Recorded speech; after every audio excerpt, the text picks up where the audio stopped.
when I go to everyone to try and type in to everyone, it's okay now.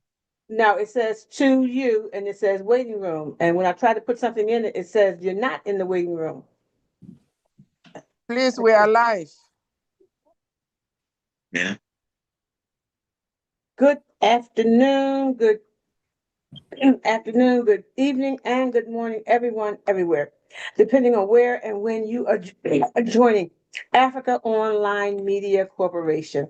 It is the last Sunday of the month, June 28th, and outside it's a beautiful barbecue type of Sunday here in my neck of the woods, which is what my family is doing currently. What's it looking like in your neck of the woods?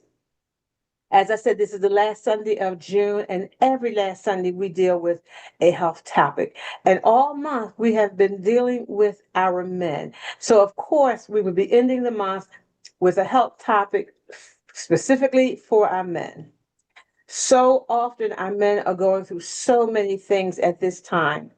There are job insecurities, there's food insecurities, there's layoffs from work, there are family issues, and it affects them mentally.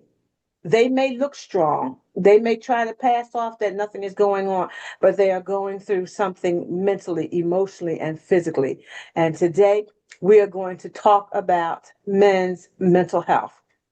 And at this time, I'm going to turn it over to my co-host, Professor Niasan. Good afternoon, my brother. What's it looking like down in your neck of the woods? Good afternoon, good day, greetings, and welcome my neighborhood, my neck of the woods. It's been drizzling since 11 o'clock this morning, and it's not just a drizzle, it's enough to wet you. So take an umbrella with you if you're coming to Bowie or if you're coming to Maryland, because that is the situation in this part of the world. That being said, greetings and welcome, Dr. Santos, welcome again. And here we go with the reflection for this morning, the editorial. It is Sunday, the 28th day of June. That is 2 days to the end of the month. June is one of the shortest months. It has 30 days. But whatever it is, we live our lives. We continue to do the rounds of the world because we appreciate what the Almighty has done for us and does for us every day. Today is the 179th day of the year 2026. Yes, we thus have 186 days left until we begin to say end of year 2026. Sunday, June 26, 2026 is the 8th day of summer. So for those of us in North America and in Europe, it is the 8th day of summer. There are thus 87 days left until we begin to say, oh, the greenery will be going away, the leaves will be browning, and of course, gradually falling off. Whatever it is the world. June is men's mental health, as you heard our co-host say. It has been Men's Mental Health Awareness Month all along. Yes, even though we're not talking health, but today we're focusing on it. So we conclude the month with a focus on men's health, particularly men's mental health. So what is that all about? Dr. Santos will be here to tell us more. Men's mental health is an initiative that aims to improve awareness and provide support for men and their mental health. You begin to ask yourself, what about mental? Why are they talking about mental health? Well, we'll get the details from Dr. Santos. First, a little history. In June 1994, the United States Congress began National Men's Health Week, which was later expanded into a month-long observance and became intentionally or internationally recognized. It was created to bring awareness to the unique health issues faced by men. Really? Well, including shorter lifespan, you may take note, higher rates of addiction, and significantly higher suicide rates. In the last decade, Men's Health Month has become more focused on men's mental health, with the objective being to prioritize support to combat high suicide rates and harmful masculinity and societal expectations. We therefore understand that Men's Mental Health Month is observed in June to raise awareness, reduce stigma, promote mental health support for men, and focus on both the physical and mental well-being for men. It aims, therefore, to highlight the unique mental health challenges men face, encourage early intervention, and provide access to resources and support. In the next 90 minutes or so, we are going to focus on men's mental health. Our health expert, Dr. Santos, will help us better understand the common mental health challenges that men face and the support we can and should provide victims and potential victims. At this point, I will turn to my co-host, Ambassador Lisa, to welcome all of us. The chair of AfricaOnline is on. So, my co-host, Ambassador Lisa, will do the welcoming today. And please, over to you. Thank you, Professor Nea-san. We would like to take this opportunity to welcome, first of all of our guests, whether you are live here in the Zoom room, you're watching us on Facebook or YouTube. Anytime you're watching the replay, we want to welcome you and thank you for taking time to join us here at Africa Online. We are here for you to discuss a variety of topics that will educate, edify, and encourage the African on the continent and in the diaspora. And we want to send a special welcome to not our guest, but he is a part of us, but to our expert for today, the Honorable Dr. Nicholas Santos. We want to welcome him as the expert in the field of mental health, especially in the area of our men. Welcome, Dr. Santos, and the floor is yours to tell us what is going on in this arena and how we can help our men, the men in our lives. Thank you very much, Ambassador Lizong, our chair. Thank you very much, Nia Song. Thank you very much, everyone on the panel today. It's been a while, and I thank God my mental health is sound. That's why I'm back again. So, as they say, the topic for today is men's mental health, which is a very nice area in terms of the fact that the men tend to be very silent when it comes to reporting about their mental health. It's all about the man being strong and feeling that the society may stigmatize or look upon him as a weak person if he comes up to say, I have a mental health issue. But what is all about men's mental health? Why is it not everyone's mental health? Because we know that mental health is typically what that influences behavior. So mental health encompasses the psychological, emotional, and social well-being of the individual's health, which means if we want to talk about mental health as an expert or from an expert angle, there's what we call in DSM-4, American Psychiatric and or Psychological Diagnostic Manual. There's what we call the Global Assessment of Functioning Scale. Axis 1 being primarily anxiety and depression or mood disorders. Axis 2 being personality disorders. Axis 3 being medical condition. And Axis 4 being psychosocial, environmental, and cultural aspects that affects the human. Then Axis 5 is the global assessment of functioning, which always scored on a scale of 100. The lower the score, the more critical the situation of this individual or the more severe the situation. And then the higher the scale, the more well-being, speaks about the more well-being of the patient. So just to give you a clue of mental health, we will say mental health is what Axis 3 is not.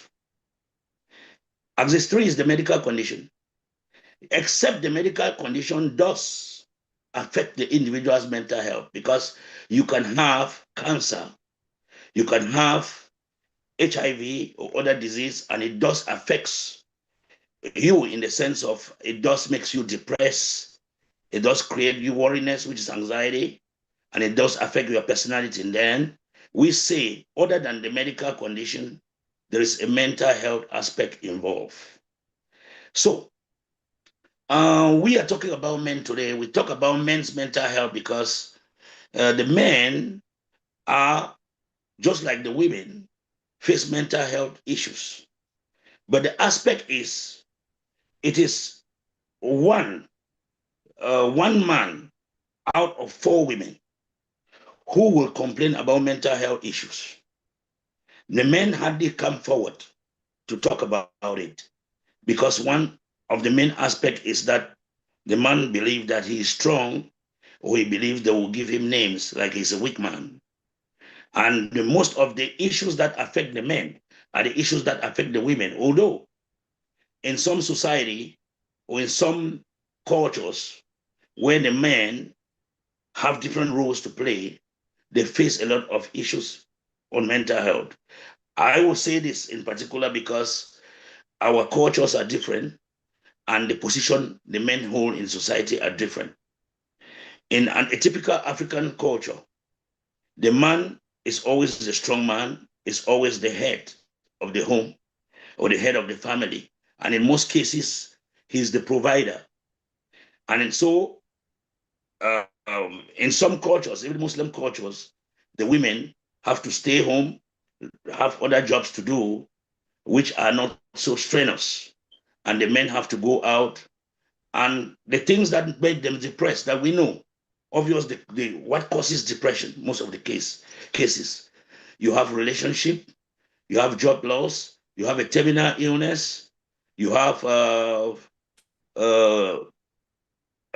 uncertainty, stress in any other area that affects the individual's mental health, most likely affects men who are out there all the time, facing all these hard things out there. But the fact is, how many men come to complain about it? How many men seek medical help compared to the women or the female population? You will see that very few men step forward. And so that's why we are today focused on the men mental health, because the men, as I said, for one man comparable to 4 women will step out to complain about mental health. And so the issue here is, how do we help this men population? Because clinical statistics have proven that the men stand a high risk of committing suicide. They commit suicide, their relationships are broken, they have job losses because of it. It's difficult for an employer to keep you once the employer discovers that you have mental health issues. They tend to suffer a lot of things in the society, like even when they do step forward to complain about it, society looks at them like a weak person and stuff. So that's what we are talking today about, and that's why we are focused on this topic. Thank you. That being said, Dr. Santos, why is it more among men? Is it just because they claim that they are the head of the family and therefore they have to stand tall? Yes, the men somehow, in today's world, statistics have proven that the women are much more advanced in studies, education wise, and especially in areas of social work, psychology, and mental health, and even medical sciences. Because most men, they tend to go to work early, so to provide for their families, and hardly do they have time to sit down and think about things of the mind, the brain, and even their own personal health and hygiene, because of they're out there and working so much, doing the strenuous labor, doing things to provide. So in most cases, the men neglect what is so important to them, which is their mental health. And that's why we are talking about today. So it's not only the aspect of being strong, it's also an aspect of not being savvy with issues that that is so important to them as the topic we are discussing today. We understand that men have a greater tendency to commit suicide than women. Is it just that weakness again, or is it just that refusal to admit that, oh, I failed in this area, or I cannot make it in this area? Why should men be the victims in this area? Yes, as I said again, the women are much more vocal, which means they interact more and they share in their common issues more than the men will do. The women are more united and more easy to verbalize, unlike the men who will who will keep things within them until it's at the brink of explosion that they will voice it out. And in most cases, they will even commit suicide without talking about what is so important to them, like the stressors, the anxiety, the depression. And then you have some other mental health illnesses that does not affect men, that which does affect women. For example, there's the postpartum depression in women. It doesn't affect men. But the women, with a multitude of other stressors which affects them even more than men, are able to seek help, are able to verbalize. But the men will hardly, because first of all, some are scared that society will look at them as weak, will look at them as, or even their peers. Their peers will look at them as weak, or they like to keep their things to themselves. And so it's the time now that men should speak out what affects them. Thank you. Ambassador Lisa? Thank you, Dr. Santos. So I know we're talking about what our men are going through now. I want to kind of jump ahead to our future. Our men in this generation and previous generations have been told that you have to be strong. You can't cry. You're the head of the house. All these things that we have said, or society has said to increase and encourage our men to be masculine and strong, have also been our downfall. So looking forward with our sons and our sons, would you say that it would be safe to begin encouraging them? Yes, we expect you to be strong and masculine, but at the same time, there is a softer side of you. You should be able to cry. You should be able to have a safe place, maybe one or two friends that you can confide in to actually be honest. Would you say that this would be a good thing to begin teaching our sons going forward? Yes, Ambassador Lisa, the best thing to do now is this awareness we are creating. Yeah, we know that there's a generational shift from the generations you've just mentioned, the Gen Z generation and all this, and the conventional generation. Our males today, they tend to be more outspoken than we were, and even my parents were, comparable to myself. And that's why I'm saying, with the advance of studies and also with the availability of online groups, which are counseling groups and all free resources we have, we now see that there are avenues where the men can step up to say, oh, it's not moving. I feel depressed. I feel anxious. I feel traumatized. And I think I need help. And that help is always by our doorsteps or even on your phone. When you have a phone, you have a therapist. When you have a TV, you can see the number of a therapist. When you have YouTube and you have Google and other resources, you can always call for help, or you can always speak out in groups.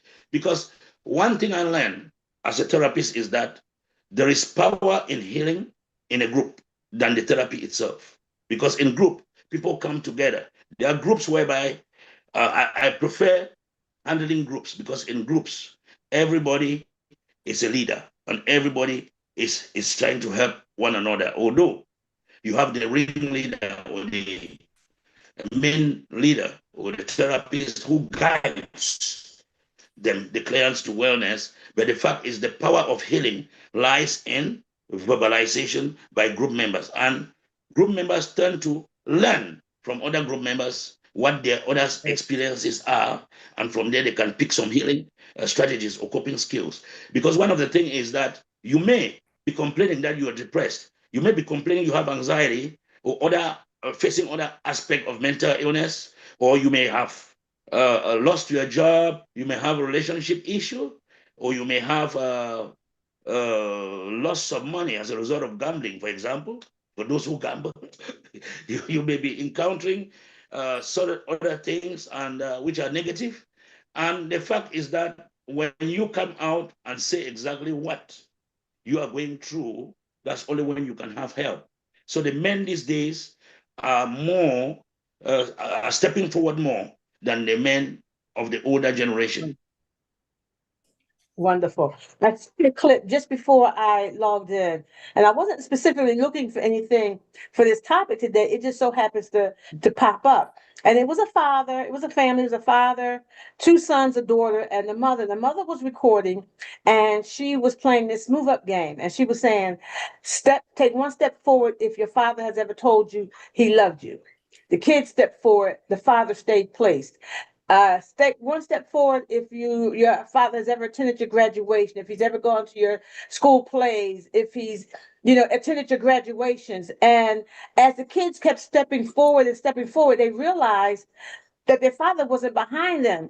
And when they realized that he had never moved from the wall, meaning his father had never hugged him, had never kissed him, never went to his graduation, never told him he loved him.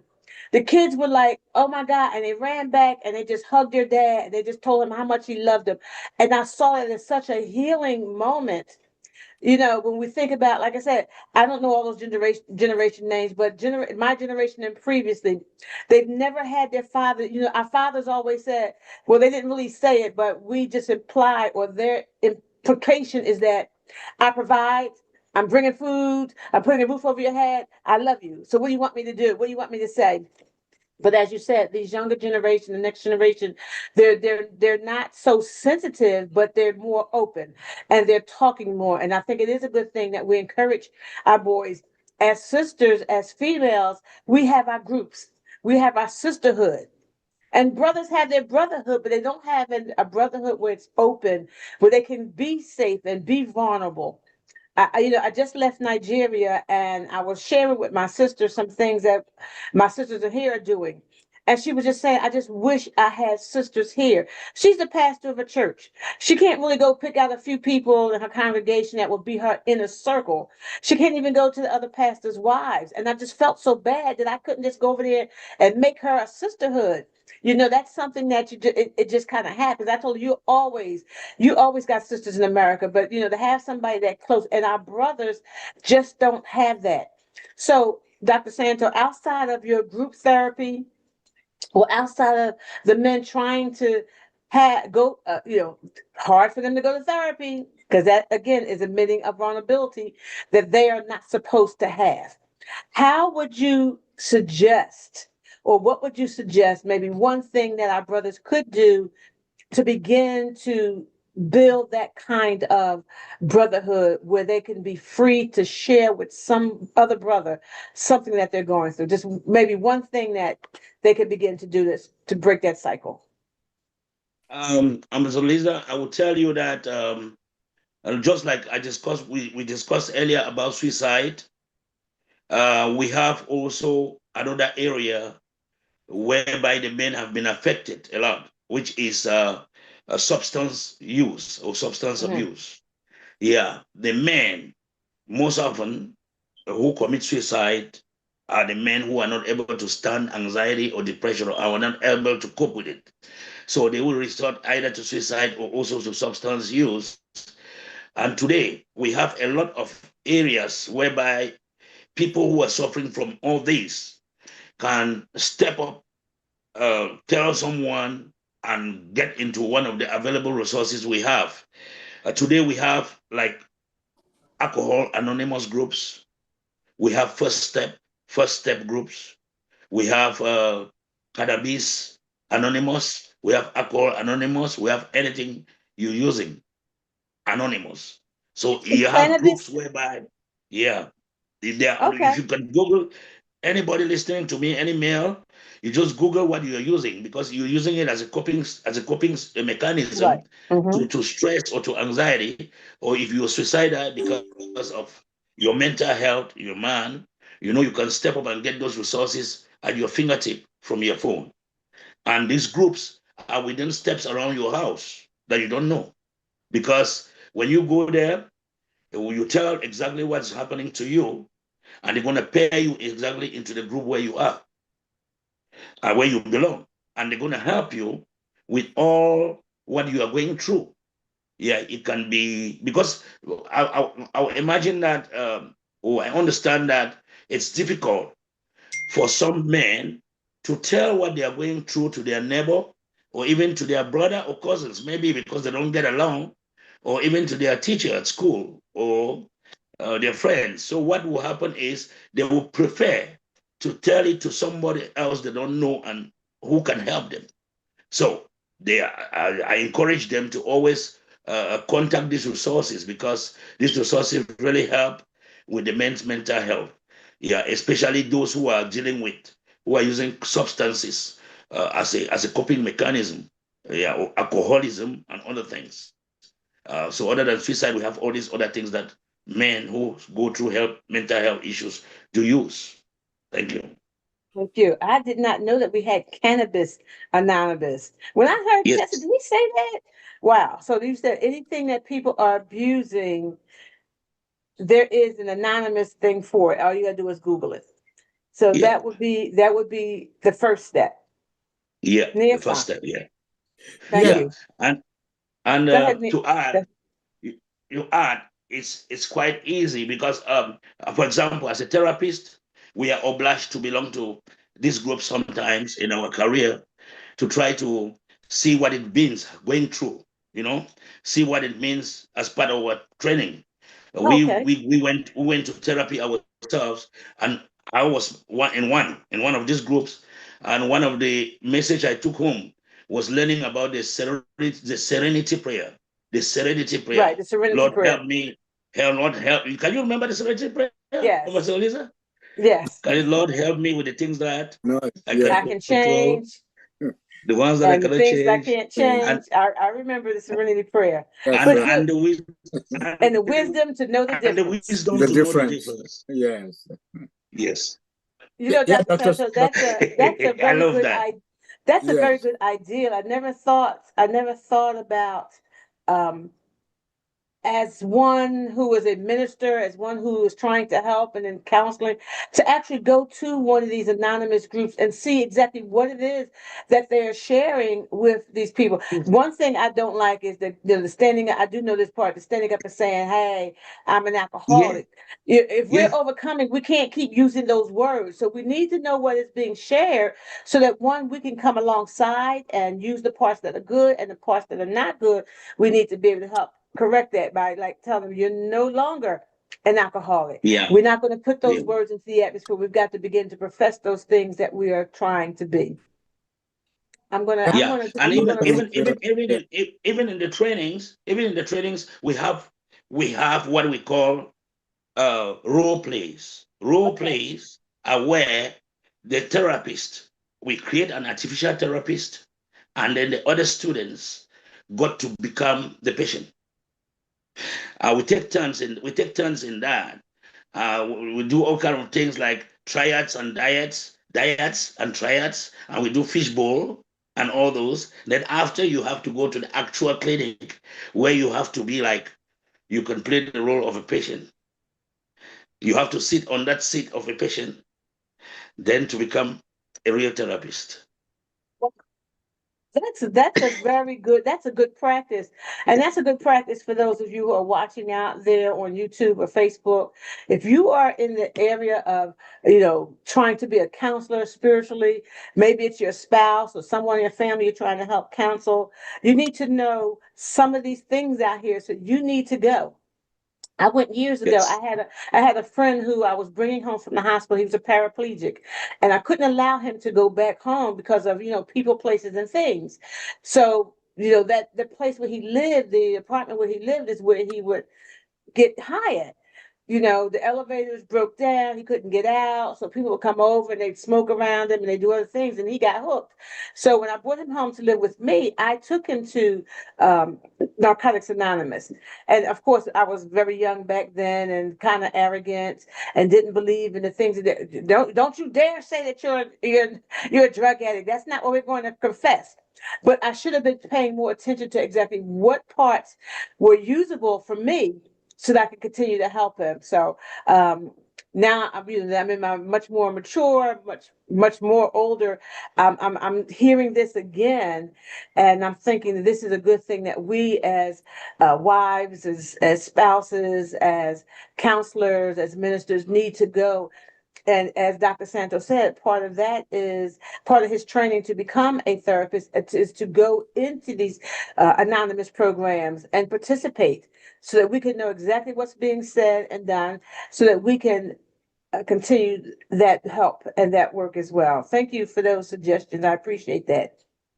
Exactly. Absolutely. Exactly. Yeah. That Yes. that being said, Dr. Santo, what are some of the warning signs that we as members of the society can see and say, oh, this person may need help, this person, because he's not verbalizing his problem, will need support somehow. So what are some of the warning signs that we need to look for? The warning signs are the warning signs of mental health, in the sense that there's diminished capacity in many areas of performance, of executive functioning.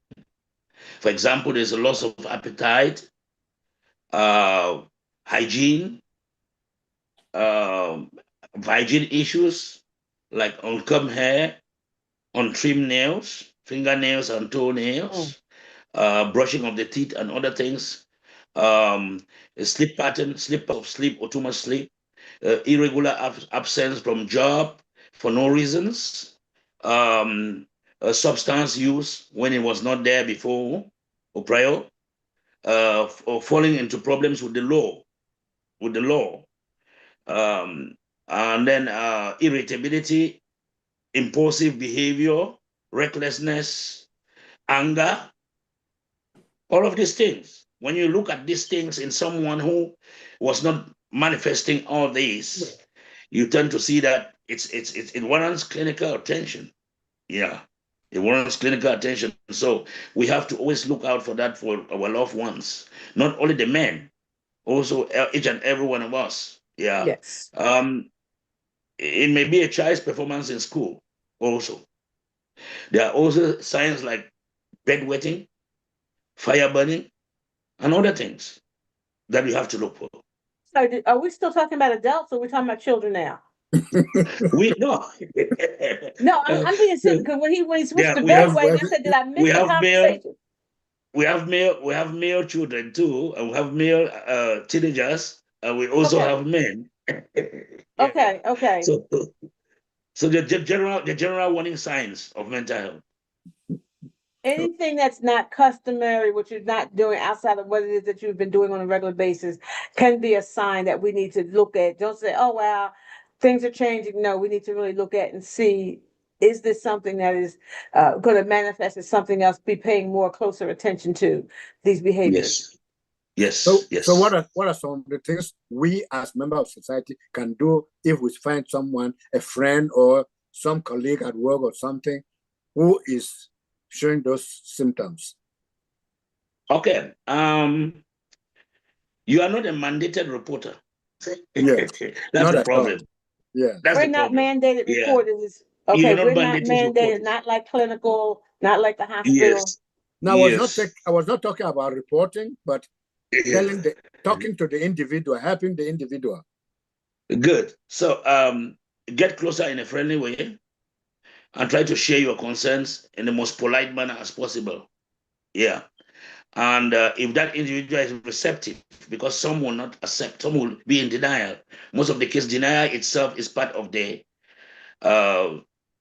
part of the diagnosis itself, because most of mental health affected are in denial of the mental health itself. And then, so what will happen is you share, you can approach the individual in a nice way. You can also share your concern with a loved one to the individual, but if you are closer, or a friend who is more closer, and about observable behavior. Sometimes also your supervisors at workplace you may take it to them if they can have, because during most workplaces, schools, they have counselors who can also know the approach to use, so that the individual will not look demeaned or be angered. And other ways of doing it is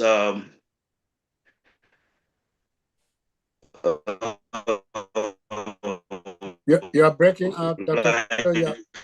You are breaking up. Dr. Santos, you are breaking up. Using an indirect method of network. Is the network. Oh. Can you hear me We now? understand network issues. Yeah, it's a network. You're having network issues over there. Yes. Oh, Yeah, can you hear me now? We can hear you. Well, I'm Doc, just seeing stop Dr. teasing Ogod us. here munching on a cup of corn. He teasing us. Now you know you're wrong. So, one area that Professor Nia-Sung, you were saying, how can we help as society? There is such a thing, and there is a program that is called Mental Health First Aid. I was a part of, well, I wasn't a part because Mental Health First Aid was started in Australia, and then we brought it to America. And my commissioner, because I work for the Department of Behavioral Health and Department of Behavioral Health and Intellectual Disabilities by the time I retired. But when I started working, it was the Office of Mental Health and Mental Retardation. And our commissioner brought the Mental Health First Aid program to us. And we began to train first responders first. And we were starting to do the trainers program. We ended up training everyone in the mental health field in our office, all of our agencies. And we were focused, first of all, on faith-based agencies. We wanted to train enough of us to go out to be able to, because the church is where a lot of people are going to come for help. They're not so readily going to come to a clinic or go to a hospital and say they're having mental health issues. They're most likely going to go to a church first. So we aimed at trying to train our first responders in the churches, which is the usher board, security teams, so that they would know what to look for in people who are coming to church who are suffering, carrying their Bibles, come with their wives and their children, but they were going through mentally. So mental health first aid is still out there. I just looked up some of the statistics, and it was saying that 4.5 million people have been trained already. 400 plus workplaces support their employees, and there are 12,000 U.S. cities with mental health first aid classes. So there is help for us, and this is a peer-to-peer program. Help us to be able to recognize we don't have to be psychologists or have degrees, but it gives us enough tools to be able to recognize the issues in the people that we see every day, the people that we go to work with, that we worship with, or our neighbors on our block, so that we can be there to offer some assistance. If that is, as you said, Dr. Santos, if they're amenable to us, we have some tools in our tool belt. So that's one place we can encourage us as society to jump in and go into looking into mental health first aid. There are programs where you can get certified and become a certified mental health first aider, first aid responder, to be able to help our people, especially our men. I have something I want to say to the sisters. I think I'm going to save that till after we come back from the break. We are so happy to have with us our in-house doctor. If he can stop eating that corn long enough, he must be doing the same thing I'm doing, barbecuing outside. We want to welcome the Chief Dr. Ogoji with us this afternoon, and we are discussing, of course, mental health issues in our men. Yes. What Yeah. say you between the corn bites? Well, I am all the way in Minnesota. Oh, okay. Okay, Yeah, having my high school class reunion. wonderful. Yeah, we hold Wow. this every last weekend of June. Where yeah, see my old classmates. I've met some of them last more than 30 years. I've not seen them. Having a really great time. Wow. And I've gained about 10 pounds since I came here on on Thursday. But it's all good. So mental health in men is a very important topic, especially for a men in diaspora. Where we grew up, it's a patriarchal society where the man has the final say, women have zero say. All of a sudden, we find ourselves in this part of the world where we have no say and women have all the says. You cannot understand, you cannot underestimate the effect of this new dynamic on our men. All of a sudden, you have to change diapers, you have to cook food, you have to stay home and do dishes, you have to clean the house, you have to take what's not allowed in Africa. Your mom will tell you, shut up, and you say, because in my mom tell my dad, shut up, man, get some finish that day. But when we tell you, shut up here, you look at her and say, this is America, cool down. So that comes a lot of challenges and mental health to men, especially. We lost him. While we No, wait for Dr. Goji to we come lost back, Doctor. Dr. Yeah. Santos, that was a very interesting point that he made there. He's, for the men in the diaspora who come from Africa, welcome Yeah. back. You're muted. Who come from Africa to America, and then they find that the customs are so Different. different. Yeah. Yes. So I it's a mentioned, yeah. great, yeah. It's a great problem that men have to learn to take care of yourself, and sisters also understand that these men come from different background. So my take in this, when you start feeling challenges, okay, you have to face the same reality. There is what they call expectation and reality. If your expectation is not reality, you're in big trouble. But if it's reality, if my wife has to go to work and come back home, I don't expect her to come and serve me like in Africa. My husband have to go to work and then come back home. I cannot leave my baby to stay with wet diaper. My husband go to work and come back home. I cannot sit at home without cleaning the rest of the house, the living room, and things like that. So if you understand that, so reality expectation becomes a balance. Again, remember that in Africa, we men bring all the money. If my husband to pay part of the rent, I expect to also help with the household work. If you understand this thing, your mental health will be much, much better. But most importantly, remember, connection to community, your friends, your family cannot be underestimated. Where I am now, I came to this program the first time about 8 years ago. I've not missed a single one. When I come to this event, my life is transformed. But I go back home, I've got the best husband, the best father, because I'm in a very good mood. So nothing really makes me angry after being in these conventions. So men, find a way to take care of yourself. Sisters, find a way to help your men understand that even though things are tough, talk to them nicely so they can understand what to do. And I say this all the time. I will say it again. It's me, number one, me, number two, me, number three, me, number four, me, number five. Then my wife and my children can come as number 6 and 7. Why am I saying so? I cannot provide what I don't have. So my mental health has to be sound for me to be a good dad and a good husband. We call that self-care. When I'm Self-care. stressed, Yes. I play the music called Celebrate Me, Celebrate Me, Celebrate Me. And I tell all men, you are responsible for your happiness and mental health. Anything that can cause me stress, I don't sleep over it and I can afford it, I will let go. I only worry about things that I have no control over, because life is not fair. One of my classmates I met the first time in 30 years, she's been blind for 10 years. She had a stroke, she's blind, she can't see me. So why should I complain? That's the classmate of mine, same age, for the past 10 years, cannot talk, cannot see, and she's living her life. Why should I complain? So whatever situation you have in your life, you look at the bad and the good and choose what you think is right, because nobody knows it tomorrow. If you expect my wife to keep me happy, I'm mistaken. If she make me happy, I'm mistaken. But happiness depends on me. Thank you. Thank you. And happiness depends on happenings. So if I like nothing is that. happening, then you're not going to Yeah. be happy. So what we need to be is full of joy. We need to find those things that bring us joy, because we can have joy whether we're happy or not. We always can be full of joy, because as Dr. Agoji said, he's at his class reunion and one of his classmates has been blind for 10 years. She can't walk, nor can she see. And you said she can't talk. And here we still have our life. You know, my leg may be hurting or your ankle may be hurting. You may have a little arthritis, but you're still alive and you still can do.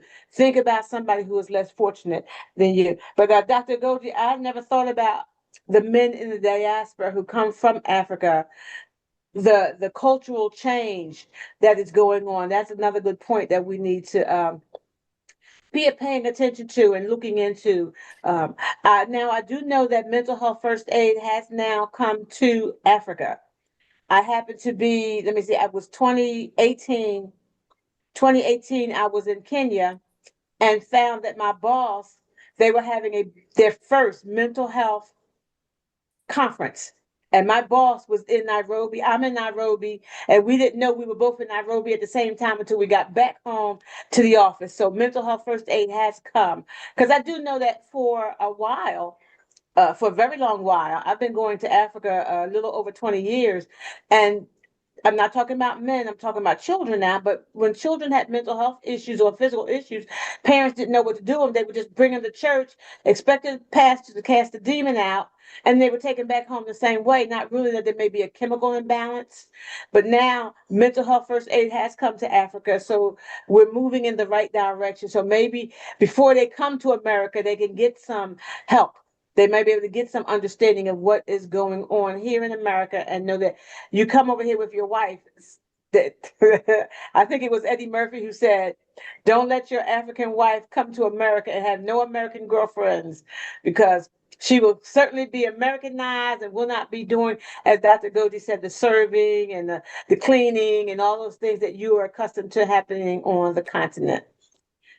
Dr. Santos, is there anything else you'd like to share with us before we've got some time before we go to the top of the hour? Um, I want to thank Dr. Ogoji very much because he's more practical in terms of his explanations, like teaching by examples. I remember I said at the beginning that judging men's mental health will not put it will not be us for us to put all the men in the same box or the right. same room, because there are cultural differences in approaching men's mental health.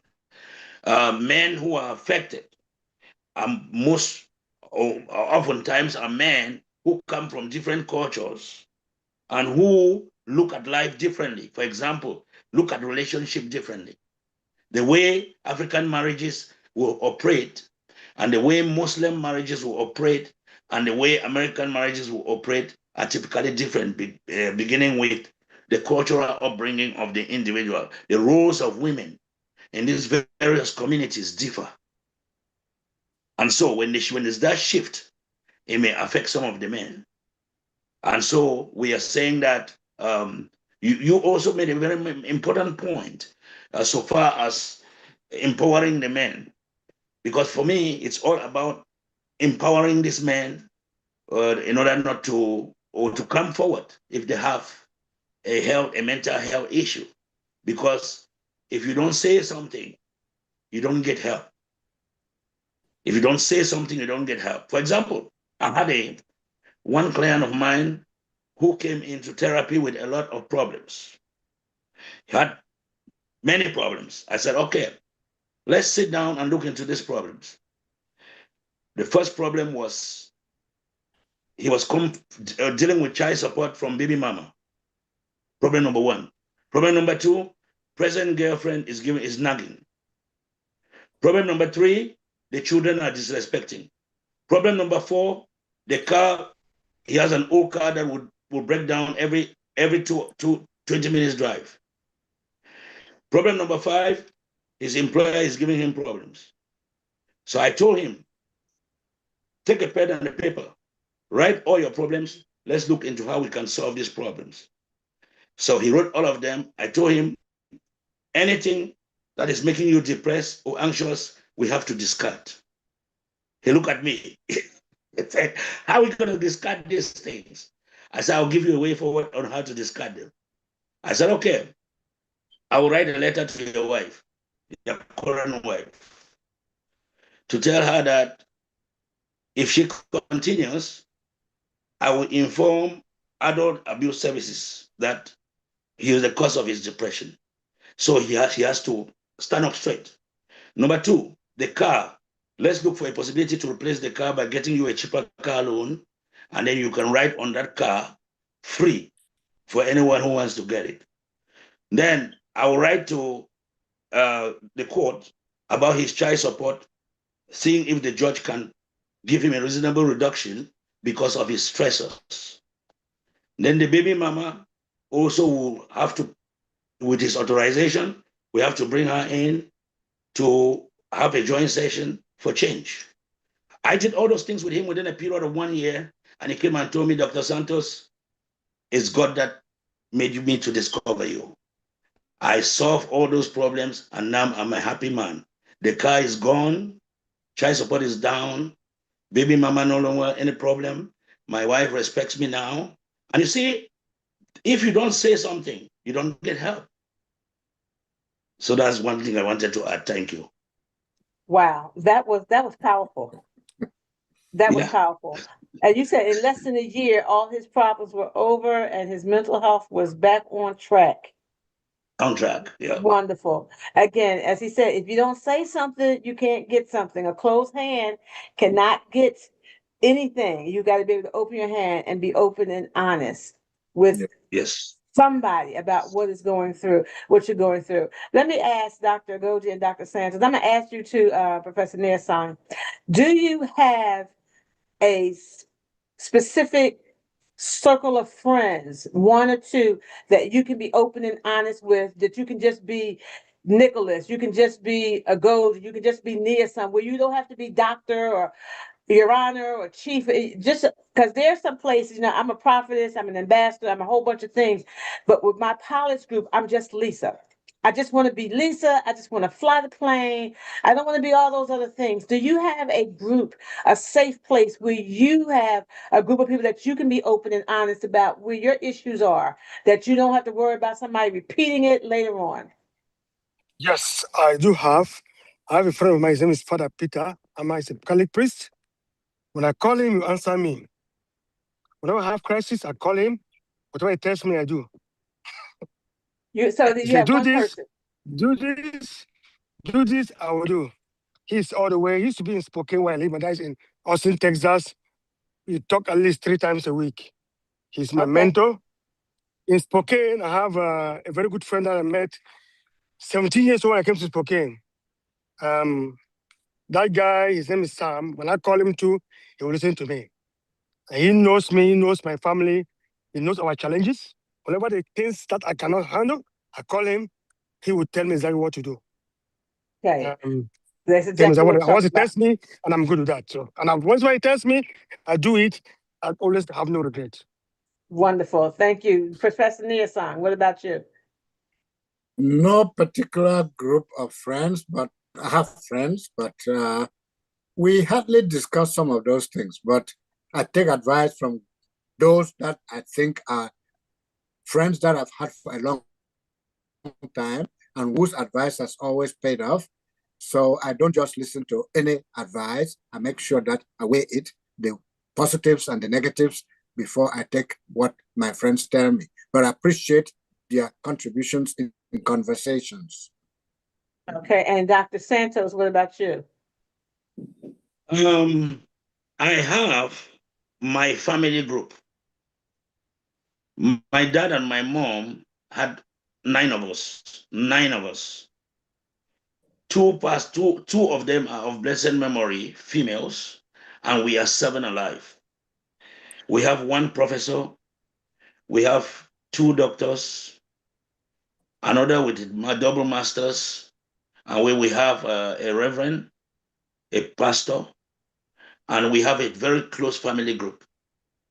That I'm myself, I'm one of the leader of the group. So when I have a problem, that's my first point of touch. I put it in the family for WhatsApp forum, and we troubleshoot on the problem. And whatever solution we come out with, I know that's what I'm going to implement because I know it's for the best interest of all of us. Not everybody get along so well. At times, some drop out because the idea doesn't really favor them, but we give them some time. After they come back to say, we are sorry. We wanted to go against what the group decided, but we have seen that that was the best decision at the time because many heads are better than one. Then I have an uncle who I don't play with. They seem like Dr. Ogoji said, whatever that uncle tells me, that's what I do. He has been there for me more than 30 something years, and every advice he has ever given me is the best. Then I have my own personal intuition, my psychological knowledge, political science background, and historical background, clinical psychology background, counseling psychology background, for which I'm a doctor today and an honorable one, will never fail me. My judgment itself tells me that if 100 people say I should go left, if my judgment does not tell me to go with the 100 people, I will go the opposite direction.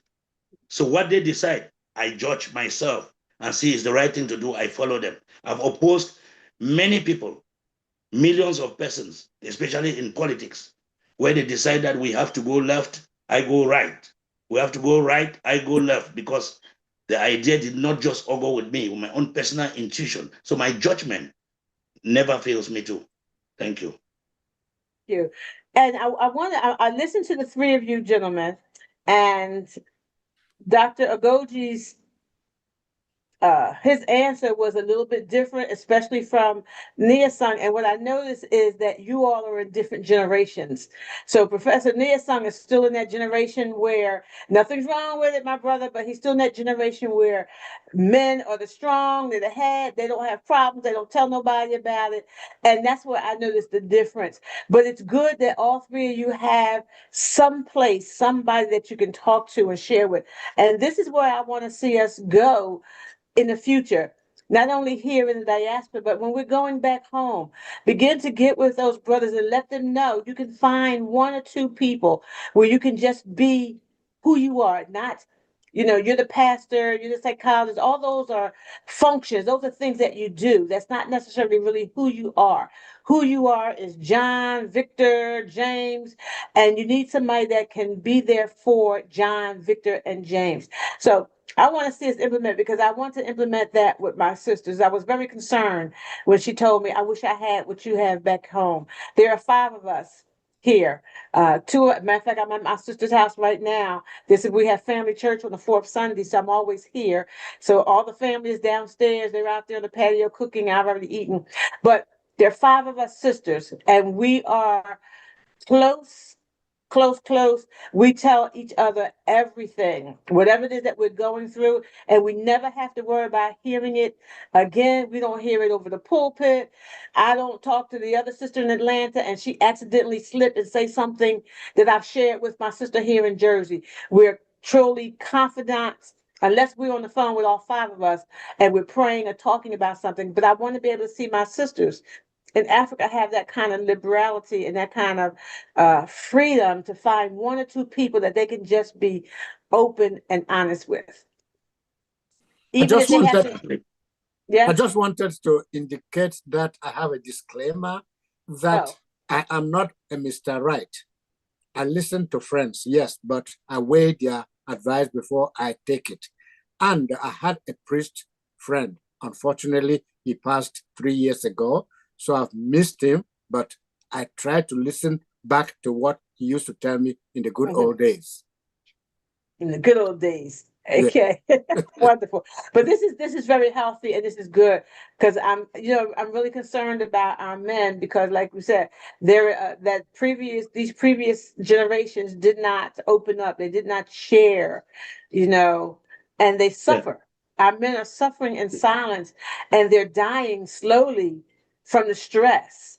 And like I said, from a suicide and from, substance abuses, all because they don't open their mouth and talk and share because they haven't been able to find that kind of brotherhood that they need to find. We are now at the top of the hour, and I'm going to share our anthem. And I'm going to encourage you to go grab that glass of water, take another couple nibbles on that piece of corn over there, and be back within about 4 minutes. About 4 minutes, Thank run to you. the bathroom, whatever, and we're going to talk about our topic for next week. We're going to give you some announcements, and we're going to begin to wrap up the show. Thank you. Thank you.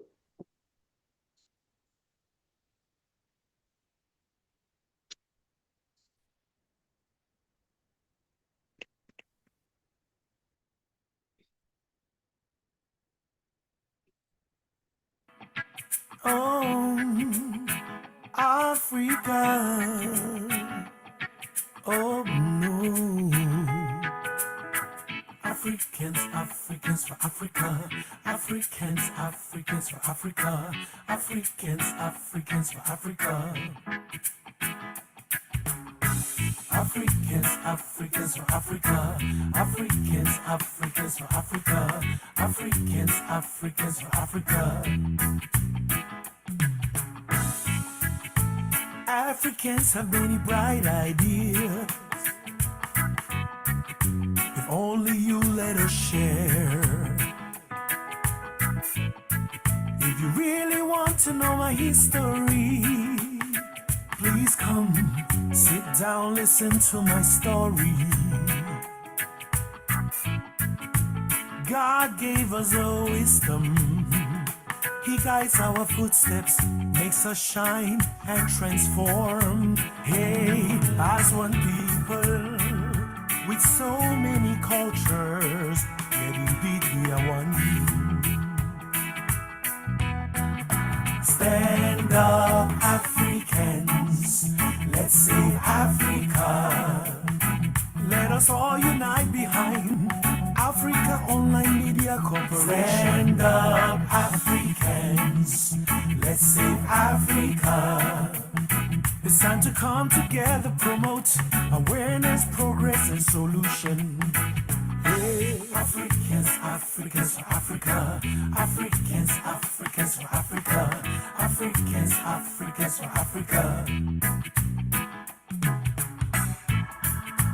All Africans can rally for a common cause, to believe without judgment in what our brother does.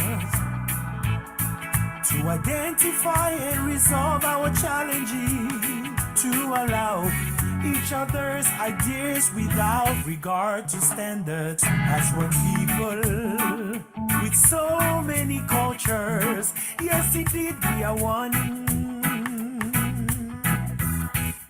Stand up, Africans, for Africa.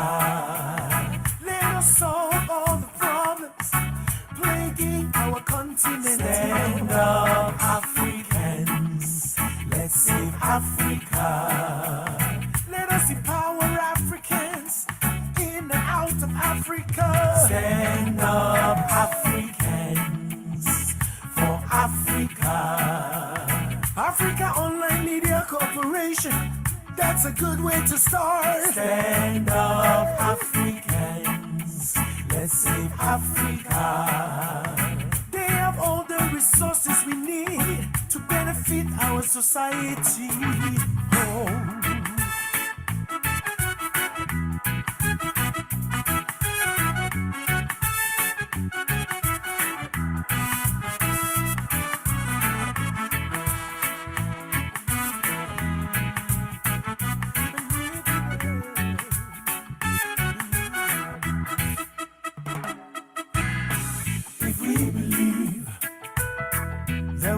Education for everyone. If we believe prosperity for Africans. If we believe medical facilitation for Africans. If we believe stand up, Africa.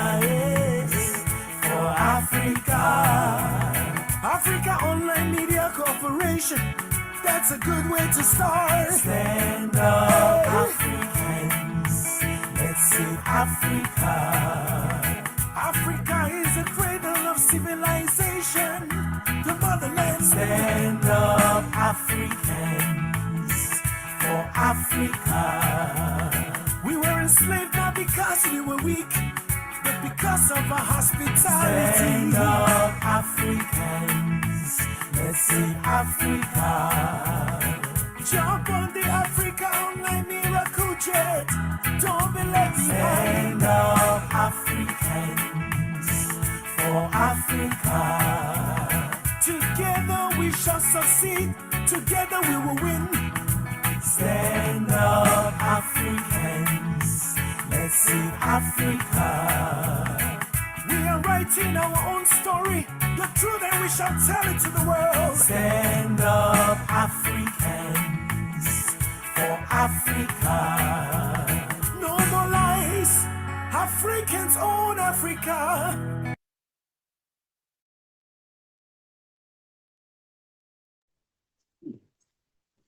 No more lies. Africans own Africa.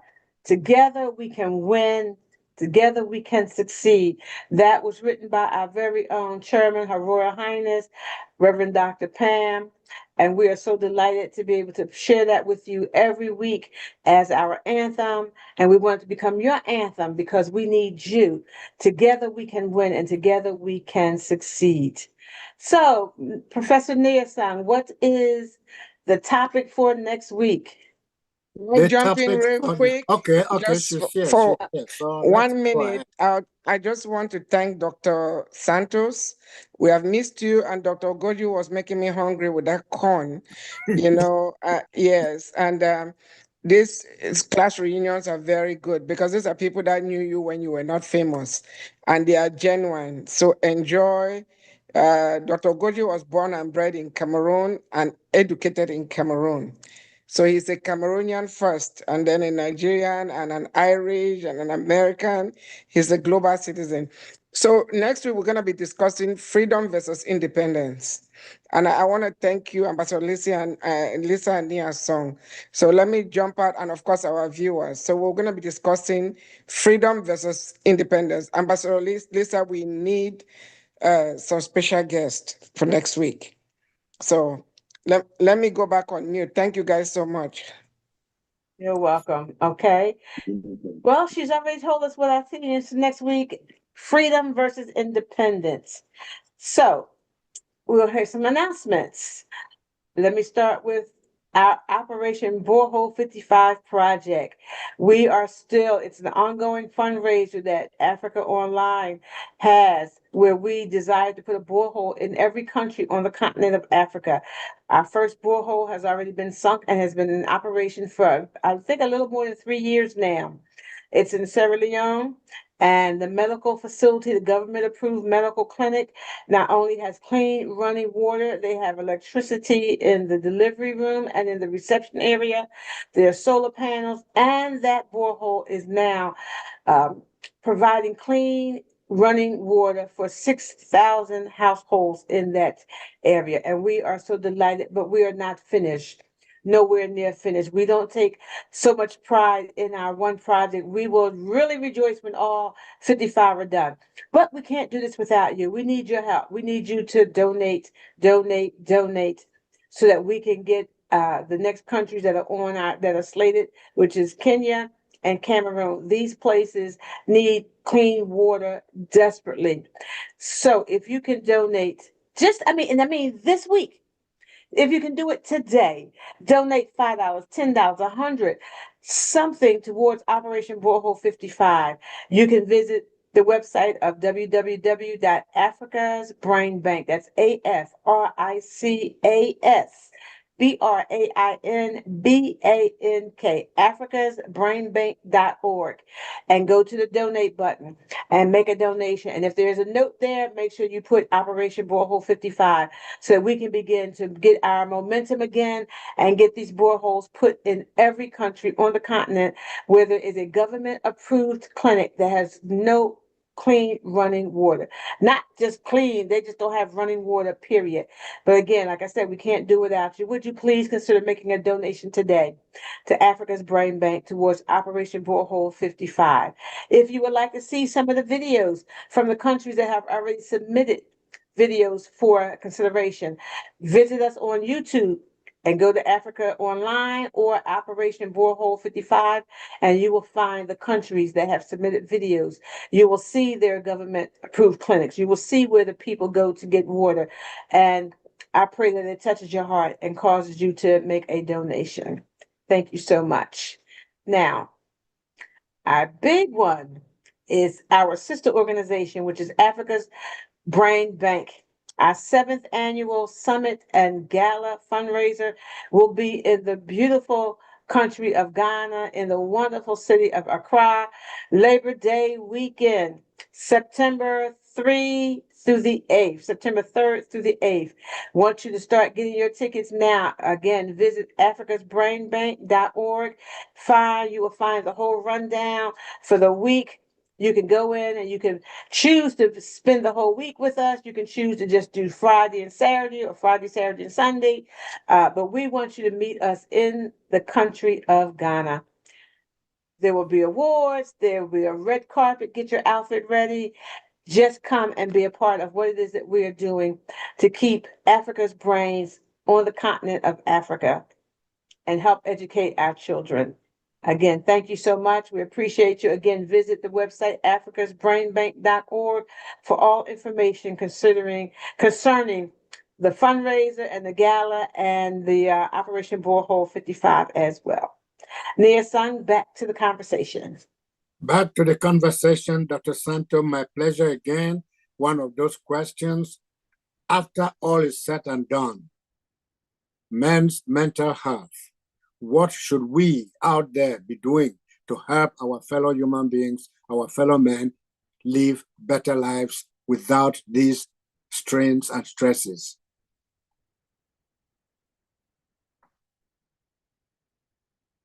You're muted. Can you hear me now? Yes. Yeah, I would say charity begins from home. The first step is for the parents to start educating the children, especially the male children. Empowerment is not only for the women. Empowerment is also for the men.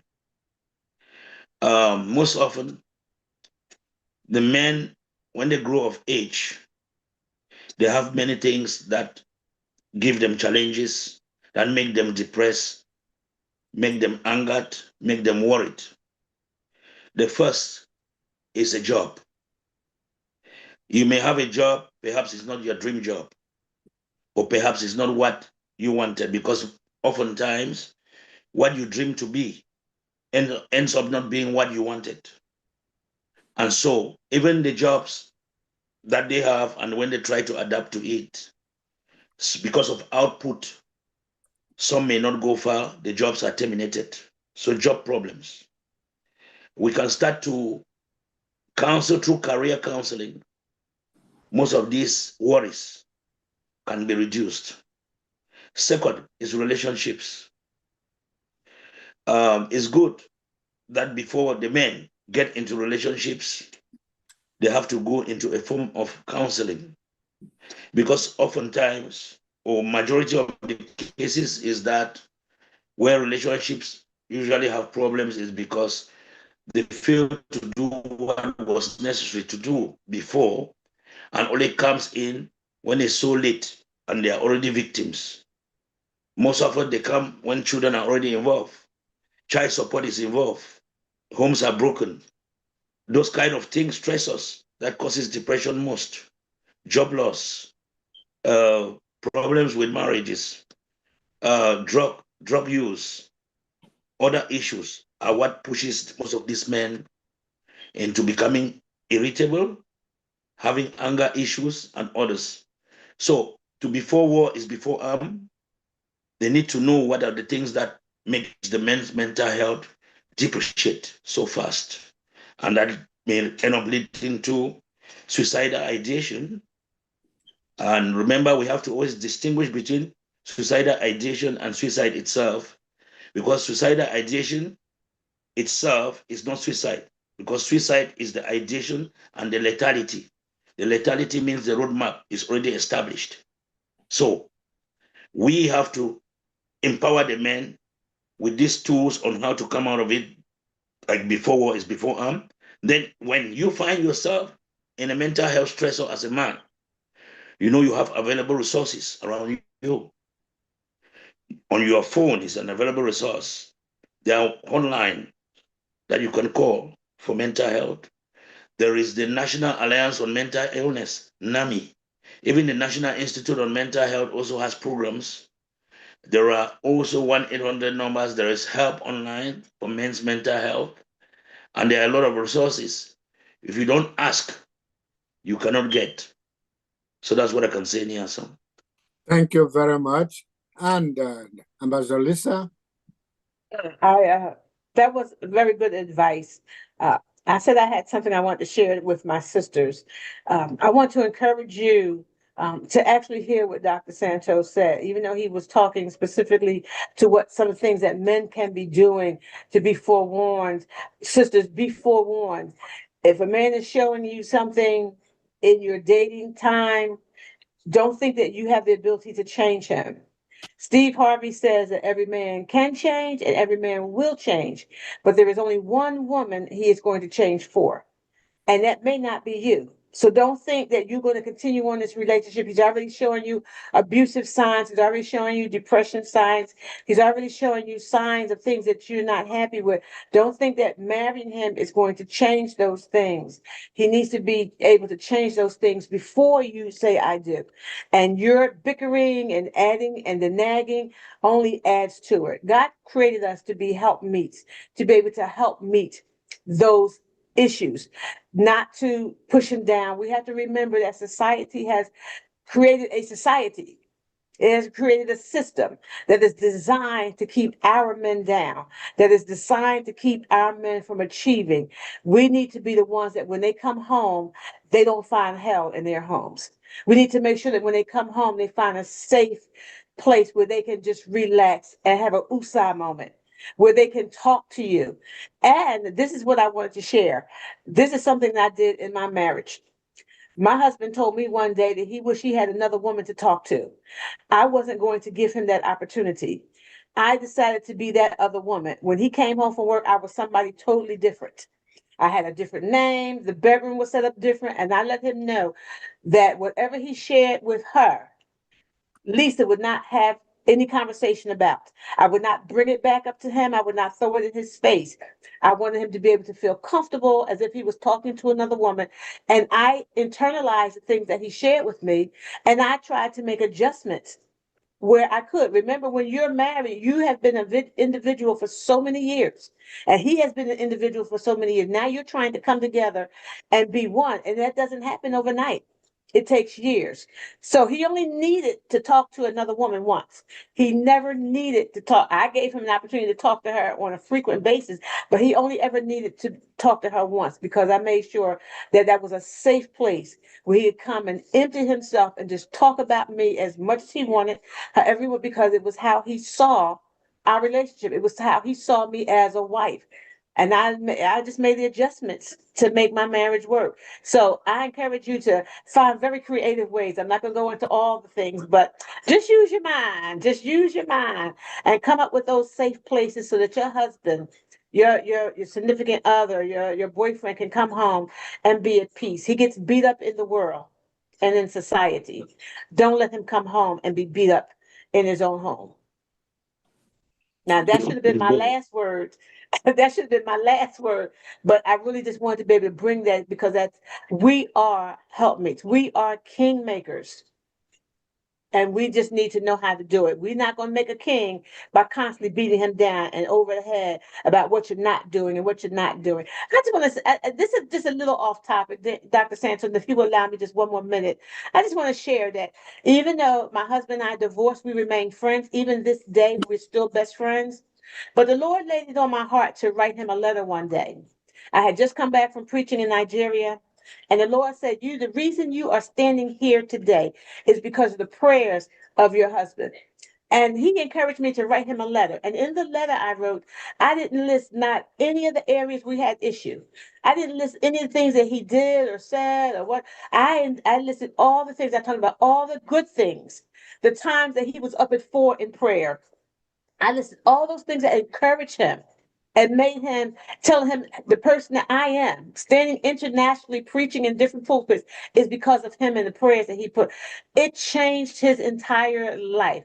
When he got it and he came to me, he just came to me crying with a shame. He said, "You just don't know how badly I needed to hear this." How I needed this. And it just blessed my heart. And women, my sisters, we can do the same thing. Drop a card, get that card and encourage your men. Write something lovely. Take him out for a change. We can put our men back on top where they belong. And that's all I'm going to say, because I could preach this whole message, and I'm not going, because I am not the guest speaker today. But I just want to share this. We're talking about our men's mental health, and we want to see them be the kings that they were created to be. Dr. Santos, the floor is back to you. Make the man a king, Okay. and you become the queen. That's what I was saying. Dr. Santos, when my very first trip to Africa, the very first time God sent me, I preached my very first message when I got to Uganda. I preached woman, wife, mother, savior of the home. The men in the room's atmosphere, their whole attitude shifted. They shut me down immediately. They didn't know me. I didn't know them, but they shut me down immediately. But once they finished hearing me preach about how the woman is, what she's supposed to do in the home, how she's supposed to elevate that man, their whole attitude shifted back, and they were back on my side. They thought I came to put him down, but I did not. My title of my message just fooled them, but I was letting them know, look, if you put that man in the place where he is supposed to be, he will turn around and lift you up and bring you up to the place of queenship where you belong. But it's a vicious cycle. Somebody has got to break that cycle and make the change. And I encourage my sisters to be the one to step out and put your men back on the pedestal where they belong and watch their attitude and their mental health turn around. Exactly. Ambassador Lisa, you said it right. Because we always say that the only thing a man expects from a woman is respect. Is Once respect. respect is there, you, the lady, become treated as a queen. And once disrespect sets in, that's the worst issue that trample on the ego of the man is disrespect. Disrespect.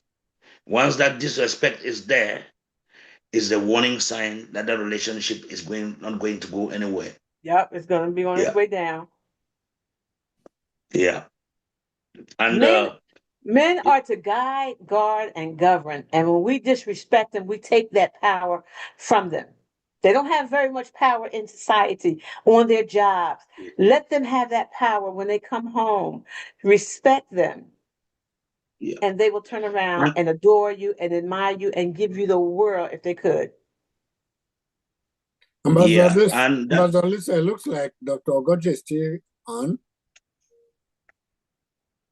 Somebody keeps flickering. I don't know where it's Dr. Ogoje. Okay, but while we wait for him to turn his mic back on, Dr. Santos, what were you saying?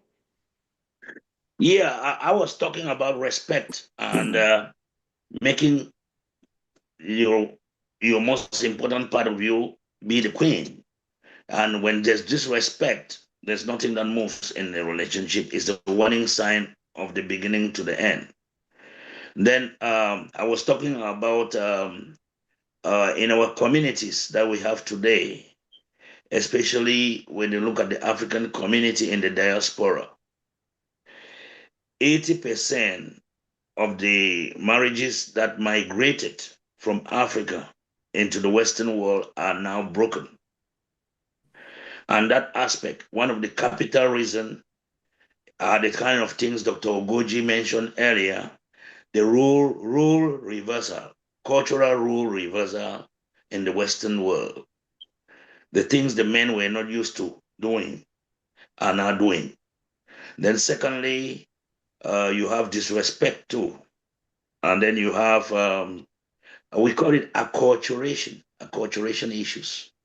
Yeah. And usually it's like, I used to compare it like when people attain a certain age, they have what we call a midlife crisis. Midlife crisis. And it occurs to anyone, everyone. Yeah. Because there's a reason, as a result of changing the lifespan, switching or going one step further in the lifespan cycle, you have some biological changes, some consciousness that comes in. For example, when you usually between the ages of 30 to 40 years. Yeah, something happened on my phone. Maybe you can hear me again. Network. Can you guys hear me?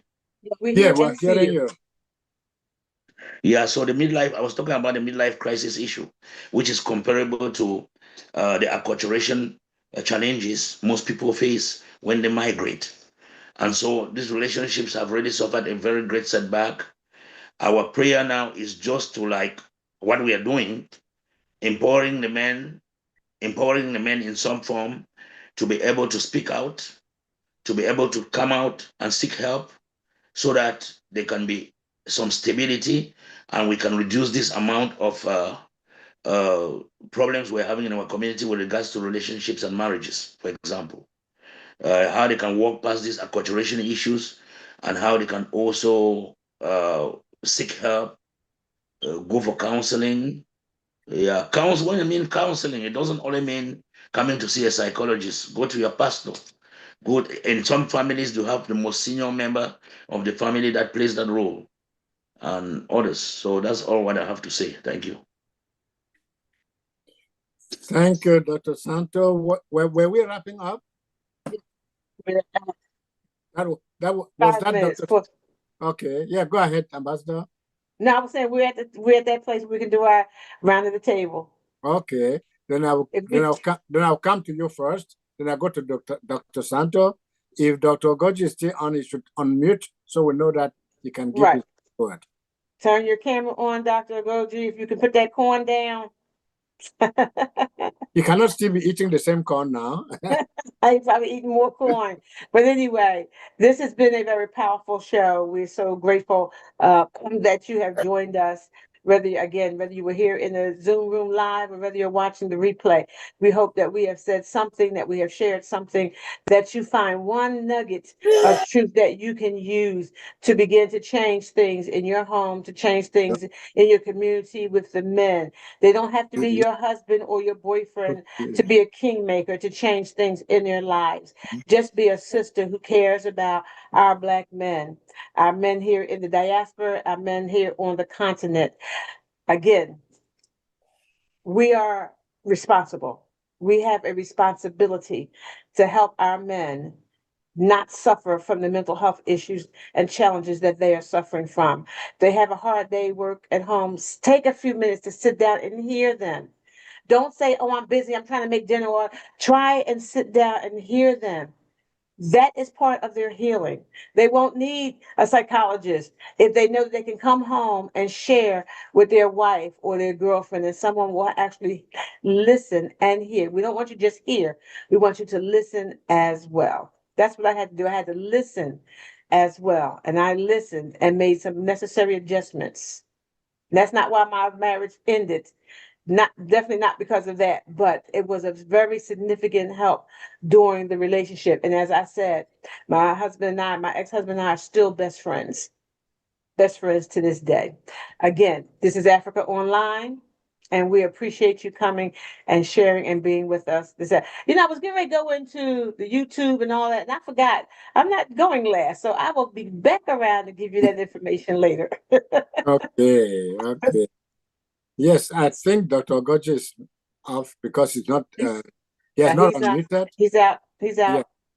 Okay, Dr. Santa, I think we'll come to you. Your last word. I know you've given a lot of it, but wrap it up. Yes, thank you very much, Africa Online, for always giving me an opportunity to come and share what I got. And it's always a great opportunity being on African Online to talk about aspects that concerns my profession. And especially as we know, I do this for a living. I'm no novice here. I'm 10 years old in the field in practice in the United States. And I think the men who are listening, I think that you have a resourceful person who can empower you. Don't only think that empowerment is only for the women. There is empowerment too to the men. You have areas of crisis. You are sleeping. You are not sleeping well. You have someone to call. My phone number is WhatsApp is 442-347-7045.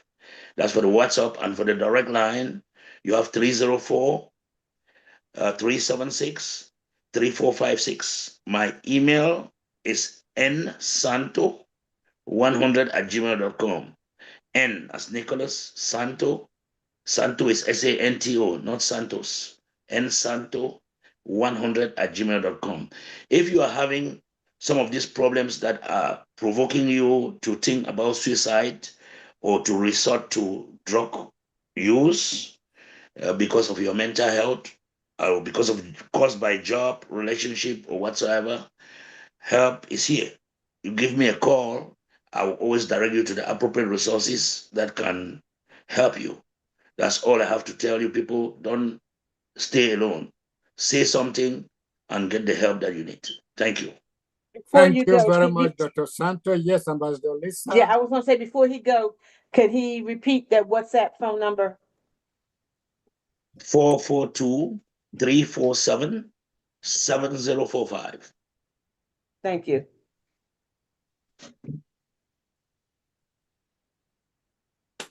Okay, Ambassador, are we wrapping it up? Yes, we doing Yes, that. your last word. And with that, well, I just have to tell the man, please have the courage to let somebody tell you what you need to do.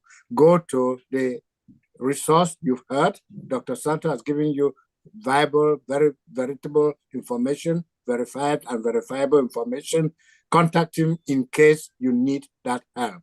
We thank you all very much and looking forward to a new month and a new week. Have a great day and please enjoy the program.